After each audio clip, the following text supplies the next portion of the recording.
오늘은 제목을 이렇게 좀 정해봤습니다. 마리아 더하기 마르다 또는 마르다 더하기 마리아. 따라서 하시죠. 마르다 더하기 마리아. 함께 마리아와 마르다를 주간 예배를 함께 잡은 이유는 마리아와 마르다는 합해져야지만이 온전한 모습이 되기 때문이다. 그렇게 여겨져서 함께 잡았습니다. 다른 그 기관도 마찬가지죠. 여호수아와 갈렙 함께 붙어 있으면 상승 효과가 있습니다. 또 사도 바울과 디모데 함께 있으면 상승 효과가 있습니다. 그래서 함께 그 주간 예배를 드리도록 했습니다. 마리아와 마르다가 알려주는 온전한 신앙생활의 모습은 뭘까? 오늘 본문이 말씀하고 있는 한마디로 말하면 섬김의 삶입니다. 따라합시다. 섬김의 삶, 봉사의 삶. 여기 보니까 예수님께서 한 마을에 들어가셨습니다. 38절에. 그런데 마르다라고 하는 한 여자가 자기 집으로 예수님을 영접했습니다. 그리고 40절에 보니까 마르다는 준비하는 일이 많아 이렇게 되어 있는데, 이 준비라는 말은 헬라어로 봉사다 이렇게 각주를 성경책에서 스스로 달아놨습니다. 그러니까 마르다는 섬기는 삶, 봉사하는 삶을 사는 가정이라고 볼 수가 있는 거지요. 그런데 둘 다 조금씩 흠이 있습니다. 둘 다 장점이 있는데 둘 다 조금씩 흠이 있어요. 그래서 이것을 합해야지만이 온전한 신앙생활, 온전한 섬김의 삶이 되겠다 하는 것을 오늘 본문에서 좀 찾아보려고 합니다. 어쨌든 전체적으로는요, 섬김의 삶을 살아야 된다는 겁니다. 마리아와 마르다가 온전한 신앙생활을 해왔다고 보는데요, 또 그렇게 해야 되는데 섬김의 삶입니다. 다시 한번 따라합시다. 섬김의 삶. 첫 번째로 섬김의 삶은 어떤 삶인가, 어떻게 해야 되는가, 우리 38절 말씀 읽어보겠습니다. 다 같이 시작. 그들이 길 갈 때에 예수께서 한 마을에 들어가심에 마르다라 이름하는 한 여자가 자기 집으로 영접하더라. 여러분, 마르다가 예수님을 영접했을 때 얼마나 기쁘고 가슴이 벅찼겠습니까? 그 당시에 예수님은 우리로 말하면 슈퍼스타입니다. 예수님이 가는 곳마다 수천 명씩 사람들이 몰리고, 지금도 수천 명이 모이면은 엄청난 숫자인데, 그 당시에 이렇게 지금처럼 SNS라든지 전화라든지 이런 것들이 전혀 없는 시대에 사람들이 수천 명씩 따라다닌다고 하는 것은, 이것은 정말 보통 일이 아닙니다. 그런데 그분을 집으로 모시게 됐습니다. 또 그것 때문이라기보다도 평소에 예수님에 대해서 존경하는 마음이 많은데 그분을 모시게 됐다는 것이 얼마나 가슴 벅찼겠습니까? 기쁨이죠. 봉사는 기쁨으로 해야 된다 하는 것을 일단 기본적으로 우리에게 알려주고 있습니다. 무엇이 됐든지 간에 이 기쁜 마음으로 하려고 애를 써야 되는 것이죠. 여러분, 이 새벽에 나오는 것도 기쁜 마음으로 이 새벽에 나온 줄로 믿습니다. 물론 새벽에 일어나는 일이 쉽지 않습니다. 저도 목회를 꽤 오랫동안 하고, 그래도 어떤 때는 새벽 기도에 일어나기가 힘일 때가 있습니다. 더구나 요즘은 새벽 기도 하지요. 또 헌신 예배 드리면은 신경이 꽤 많이 쓰입니다. 사실은 본인이 설교는 안 해도. 또 사업장 대신방 요즘 계속 하고 있죠. 제가 혀가 좀 이렇게 헐었어요. 그래서 저도 어떨 때는 보면은요, 참 새벽에 일어나기 힘들 때가 있습니다. 이게 매일매일 나오는데도 그렇습니다. 그러나 그럼에도 불구하고 이 새벽 기도를 안 나온다. 그러면은요, 마음이 편하지를 않아요. 뭐 잠시 육체적으로 조금 좋을 수 있을지 모르지만, 물론 제가 뭐 새벽 기도를 뭐 여기 있는데도 불구하고 빠진 적은 제가 우리 교회 10년, 11년 차인데요, 한 번도 없습니다. 힘들어도 나오고 꼭 나옵니다. 그래야지만이 진짜 속에서 나오는 영적인 기쁨이 있기 때문에 그래요. 그런 것처럼 조금 육신적으로 힘들 수 있을지 모르지만, 그러나 하나님 앞에 나와서 기도하고 섬기고 봉사하는 것이 속에서부터 기쁨이 되고 즐거움이 되고 감사가 돼야 되는 것임을 알려주고 있습니다. 우리에게 정말 이런 기쁨이 속에서부터 주님이 주신 힘으로 늘 충만하기를 주님의 이름으로 축복합니다. 주님의 몸된 교회를 섬길 때 이런 기쁨이 있어야 된다는 것이죠. 여러분, 지금 주님은 계시지 않습니다. 이 땅에. 이 당시에는 마르다와 마르다가 예수님을 영접할 수 있었지만, 집으로 모실 수 있었지만, 지금은 이 땅에 예수님이 계시지 않습니다. 대신 무엇이 있을까요? 주님의 몸된 교회가 있습니다. 주님의 몸된 교회. 교회는 주님의 몸이죠. 예수님은 머리라고 했습니다. 주님의 몸된 교회는 무엇을 말합니까? 성도들이죠. 특별히 믿음이 연약하고 소외되고 어려운 성도들, 이런 분들은 정말 귀한 분들이라고 볼 수가 있습니다. 이런 분들을 섬기는 것이 주님을 섬기는 것이죠. 마태복음 25장 40절에 보면, 내가 진실로 너에게 이르노니 너희가 여기 내 형제 중에 지극히 작은 자 하나에게 한 것이 곧 내게 한 것이니라. 주님이 어디 계십니까? 이렇게 말할 필요가 없다는 거죠. 주변에 어려움 당하는 사람들, 믿음이 약한 사람들, 그런 분들을 돌봐주고, 또 뭐 그렇지 않더라도 서로 연합해서 함께 주님의 사역을 감당하는데 기쁨으로 할 수 있다면, 이 새벽에 나오는 것도 힘들고 피곤하지만 내 마음과 생각을 잘 다스려서 기쁨으로 주 앞에 나올 수 있다면 그것이 섬김의 삶이고 온전한 신앙생활임을 알려주고 있습니다. 여러분, 주님을, 교회를 섬기는 것, 성도들을 섬기는 것이 주님을 섬기는 것임을 알고 기쁨으로 이 사명을 감당하는 복된 삶, 온전한 신앙생활이 있기를 주님의 이름으로 축복합니다. 두 번째로, 봉사의 삶, 섬김의 삶을 우리가 해야 되는데 염려와 근심으로 해서는 안 됩니다. 우리 40절, 41절 말씀 읽어보겠습니다. 40절, 41절 시작. 마르다는 준비하는 일이 많아 마음이 분주한지라 예수께 나아가 이르되, 주여, 내 동생이 나 혼자 일하게 두는 것을 생각하지 아니하시나이까? 그를 명하사 나를 도와주라 하소서. 주께서 대답하여 이르시되, 마르다야 마르다야, 내가 많은 일로 염려하고 근심하나. 마르다가 보니까 마리아는 일하지 않고 예수님 발치에 앉아가지고 예수님 설교 말씀만 듣고 있네요. 그러니까 얼마나 괘씸합니까? 얄밉잖아요. 자기는 바쁘게 일하는데. 그래서 예수님에게, 예수님, 도대체 내 동생이 일은 안 하고 그렇게 열심히 말씀만 듣고 있는데 그러지 마시고 좀 나를 도와달라고 명령해 주세요. 명하사 이렇게 돼 있잖아요. 그랬더니 예수님께서 뭐라고 하시죠? 마르다야 마르다야. 저는 이게 꾸지람은 아니라고 봅니다. 마르다야 마르다야, 내가 많은 일로 염려하고 근심하는구나, 이렇게 되어 있습니다. 여러분, 왜 염려하고 근심하게 됩니까? 왜 자꾸 마음이 분주합니까? 준비하는 일이 많기 때문에 그렇습니다. 너무 많은 일을 하기 때문에 그렇습니다. 물론 일을 잘하는 사람이 많은 일을 또 잘하더라고요. 그런 면은 또 있습니다. 한 가지 일을 맡겨도 한 가지 일을도 못하는 그런 경우도 참 많습니다. 그런데 일을 잘하는 사람은요, 여러 가지를 맡겨도 어떻게 그걸 잘 만들어내서 또 다 잘하기도 합니다.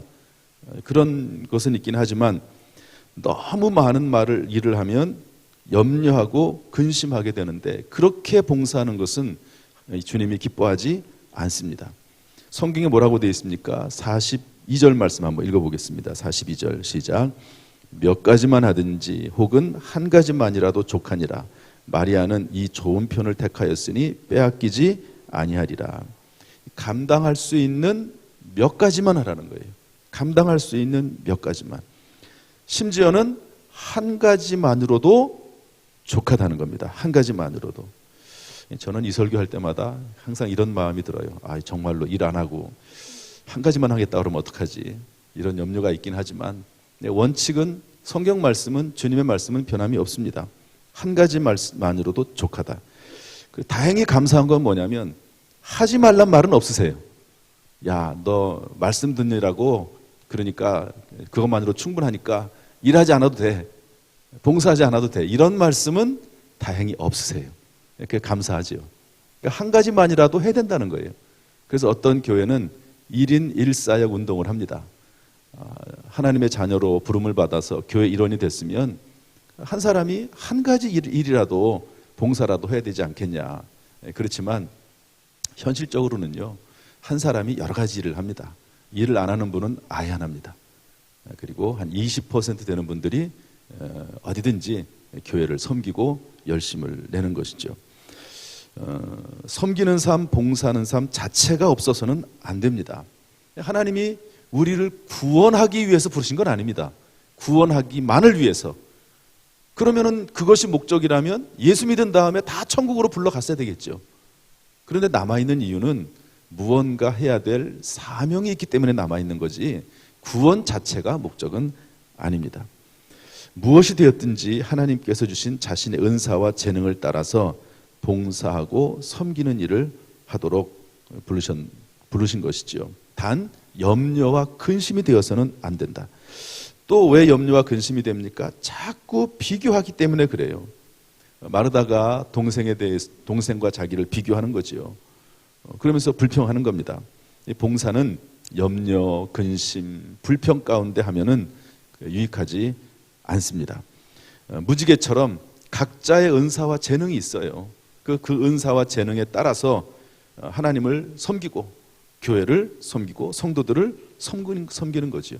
여러분 몸에는 여러 지체가 있습니다. 입이 있고 코가 있고 눈이 있고 귀가 있고 또 뼈가 있고, 뼈는 지탱해주는 역할을 하잖아요.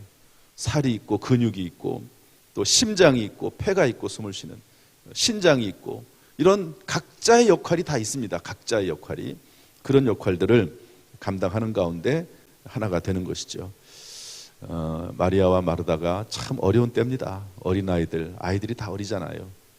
그럼에도 불구하고 무언가 봉사해야 됩니다. 그러나 그럼에도 불구하고 또 염려나 근심이나 걱정이 되지 않도록 해야 됩니다. 그런 면에서 참 이 두 가지를 할 수 있다는 것이 쉽지는 않아요. 그러나 이런 것들을 하나하나 중요한 기준이나 원리에 따라서 하려고 하다 보면 또 방법도 생기고 지혜도 생기고 능력도 생기게 되는 것이죠. 그래서 여러분 기쁨으로 봉사할 수 있기를 바라고요. 또한 염려와 근심으로 하지 않을 수 있는 능력과 지혜도 생길 수 있기를 주님의 이름으로 축복합니다. 세 번째로 마지막으로 온전한 섬김의 삶은 말씀의 삶과 병행되어야 한다는 겁니다. 따라서 말씀의 삶과 병행되어야 한다. 마르다 언니가 열심히 일을 할 때 마리아는 주님의 발치에 앉아서 열심히 말씀을 들었습니다. 말씀 들으면서 아멘, 아멘 했겠죠. 마르다는 그것을 보고 얄미웠겠지만 마르다는 얼마나 기뻤겠습니까? 예수님 말씀을 직접 들을 수 있다는 것이 얼마나 감사가 되겠습니까? 저도 이제 말씀을 외부 강사님들 올 때 말씀을 듣거든요. 그러면 강사님들 그 성향이나 말씀이나 표현이나 언어나 이런 것들이 다 달라요. 그런데 어떤 때는 참 그 말씀이 얼마나 단지 모릅니다. 막 가슴이 뜨거워지고요, 위로가 되고 막 소망이 되고 그럴 때가 있습니다. 그러니까 예수님의 말씀을 직접 들었으니까 얼마나 위로가 되고 힘이 되고 소망이 됐겠습니까? 아마 그러면은 그 밑에서 말씀이 떨어질 때마다 아멘, 아멘 하면서 받았을 게 아닌가 하는 생각을 해봅니다. 이 전체적인 흐름과는 조금 다른데요. 여러분이 아멘이라고 하는 것은 정말 중요한 일입니다. 모세가 하나님의 명령을 받아서 에발산과 그리심산에서 축복과 저주를 선포하면서 이스라엘 백성들을 다 불러놓고 뭐라고 말하죠? 한마디 한마디가 떨어질 때마다 아멘 하라고 합니다. 아멘. 아멘이란 말이 뭐죠? 진실로. 예수님께서도 그래서 말씀을 하다 보면 진실로 진실로 내가 너에게 이루는 이렇게 말씀하시거든요. 아멘 아멘 이런 말입니다. 성경은 어떤 그 말씀을 듣든지 간에 또 수시로 아멘 하라고 명령하고 있습니다. 어떤 분들은 보면은 부흥사들이 오면 요즘은 뭐 그러지 않지만 막 아멘을 너무 강요하는 그런 분들이 계시거든요. 그러면 막 싫어하는 분들도 있어요. 너무 또 그렇게 하면 싫은 경우도 있지요. 어떤 지난번에 장향희 목사님이 오셔가지고 한 20분 아멘 그 훈련을 시켰습니다. 20분을. 그래서 제가 끝나고 나서 이제 어떤 분은 이렇게 얘기하더라고요. 목사님이 왜 그렇게 아멘을 오랫동안 시키는지 모르겠다고 그러더라고요. 우리 교회가 아멘을 못하는 교회는 아닌데 어쨌든 그러시더라고요. 그래서 제가 나중에 그 목사님에게 물어봤습니다. 목사님, 그 혹시 그렇게 아멘 연습을 오랫동안 시키시는 이유가 있습니까? 제가 물어봤어요. 개인적으로. 그랬더니 뭐라고 말씀하시냐면 이 세상에 살면서 사람들의 마음이 믿음이 좋은 사람도 많이 이렇게 눌려 있다 영적으로. 그런데 그런 마음을 가지고는 말씀이 떨어져도 은혜를 받지 못한다. 마치 젖은 나무처럼 불이 떨어져도 그 나무가 불타지 못한다는 거죠. 젖은 나무처럼. 그런데 아멘을 통해서 또는 찬송을 통해서 그 사람의 마음이 마른 나무처럼 된다는 거죠. 그래가지고 성령의 불이 떨어지면 쉽게 은혜를 받게 된다 하는 거예요. 그분의 생각은 그렇습니다. 그래가지고 아멘을 하도록 시킨다는 거죠. 아멘을. 그런데 그것이 성경적입니다. 모세도 이스라엘 백성들을 불러놓고 심지어 명령을 했습니다. 아멘할지니라, 아멘할지니라, 아멘할지니라. 그래서 수십 가지 성경 엄청나게 긴 장에 대해서 모세가 한마디 얘기하고 백성들로부터 아멘하게 하고 한마디 하고 아멘하게 하고 한마디 하게 하고 아멘하게 하고 축복에 대해서도 아멘하게 하고 심지어 저주에 대해서도 아멘하게 하고 그렇게 모세가 시키는 것을 볼 수가 있습니다. 따라서 여러분 예배 중에 뭐 꼭 큰 소리는 아니더라도 너무 또 큰 소리로 하면은요 또 거슬리기도 해요. 축복할 때, 기도할 때 아멘으로 표현하는 게 참 좋습니다. 제가 이제 요즘 신방을 다니고 있는데 기도를 하면은요 저는 전심을 다해서 축복 기도하거든요. 그런데 아멘이란 말을 하나도 안 해요. 맨 마지막에 가지고 아멘 한 번 딱 해요. 별로 그 유익한 게 아닙니다.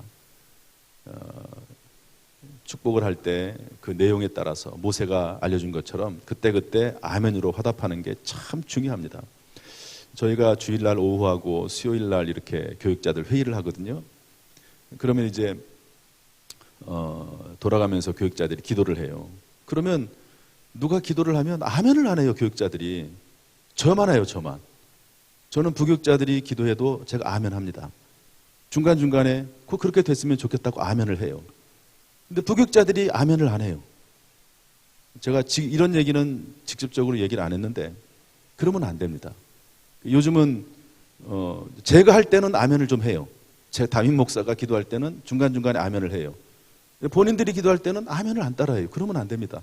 누가 기도를 하든지 간에 아멘, 아멘. 중간중간에 그 마음이 합당하고 그리고 그 기도대로 돼야만 되고 됐으면 좋겠다고 생각이 되면 하나님 앞에 아멘이라고 입술로 고백을 해야 됩니다. 큰 소리가 됐든 작은 소리가 됐든 귀중한 일입니다. 모세가 아멘하라고 명령을 했고 예수님도 진실로 진실로 아멘 아멘 이렇게 말씀을 하셨거든요. 요즘은 잘합니다. 요즘은 그래도 잘하는데 그래서 뭐 조금 옆으로 나왔지만 온전한 성김의 삶은 뭐냐? 말씀의 삶과 병행돼야 됩니다. 말씀을 들을 때 기도하고 찬송할 때 내 안에 영적으로 충족이 됩니다. 인풋, 입력이 되는 거죠. 그것을 바탕으로 해서 또 봉사하고 힘을 얻어서 봉사하고 물론 봉사 자체가 힘이 되는 경우도 있습니다. 봉사할 때 신앙이 자라고 봉사할 때 주시는 또 은혜가 있거든요. 봉사하면서 힘을 얻고 또 말씀을 통해서 힘을 얻고 그러면서 또 힘이 소비가 되면 또 말씀을 통해서 힘을 얻고 이런 봉사의 삶은 말씀의 삶과 병행돼야 되는 것임을 알려주고 있습니다. 예수님은 마리아가 선택한 이것을 빼앗기지 않을 것이라고 말씀을 하셨습니다. 따라서 온전한 섬김의 신앙생활은 섬김과 말씀이 병행돼야 합니다. 말씀이 없는 봉사는 지치게 만듭니다. 봉사 없는 말씀은 불균형 신앙인이 되게 만듭니다. 말씀만 들으면은요, 손과 발은 없는, 봉사와 행동은 없는, 머리만 커지는 대두증이 되고 마는 것이죠. 따라서 말씀이 방해받을 정도로 봉사만 하는 것은 주님을 기쁘시게 하지 못합니다. 염려와 근심으로 자신을 찌르게 되죠. 말씀 안에서 봉사해야 됩니다. 이번에 제가 사업장 신방을 하다 보니까 어떤 분이 이런 말을 하더라고요. 좀 어떤 상처가 있어서 교회를 잘 안 나오는데 유튜브를 통해서 날마다 말씀 따라를 듣나 봐요.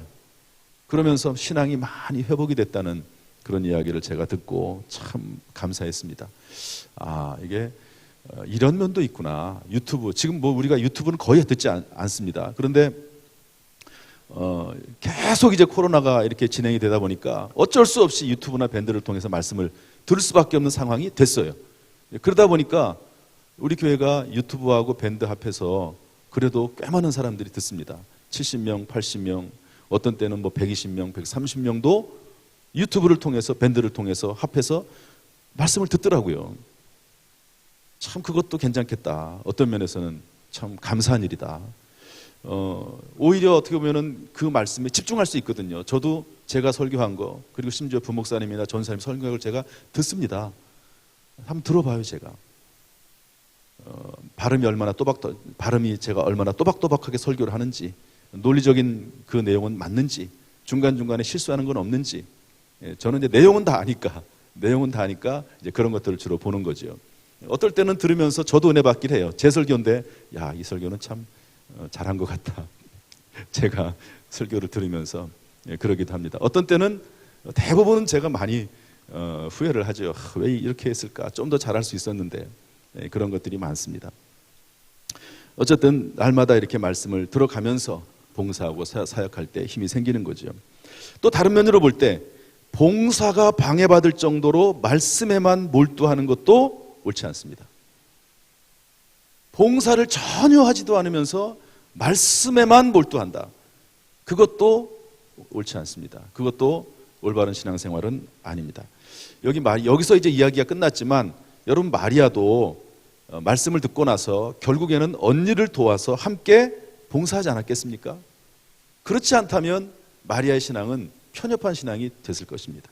말씀 듣고 그리고 나서 언니를 도와줬겠죠. 봉사했겠죠. 예수님을 섬겼겠죠. 그러지 않았겠습니까? 따라서 봉사와 말씀이 함께 하도록 해야 합니다. 몇 가지만 하든지 그리고 한 가지만이라도 봉사와 병행하되 기쁨으로, 즐거움으로, 감사함으로, 그리고 근심이나 염려가 되지 않도록 해야 된다 하는 것을 말씀해주고 있습니다. 마리아, 마르다, 참 어려운 때입니다. 어린아이들, 어떤 엄마들, 애기 지금 낳아야 될 때도 있고요. 낳아가지고 이제 얼마 되지도 않은 그런 가정도 있고 그렇습니다.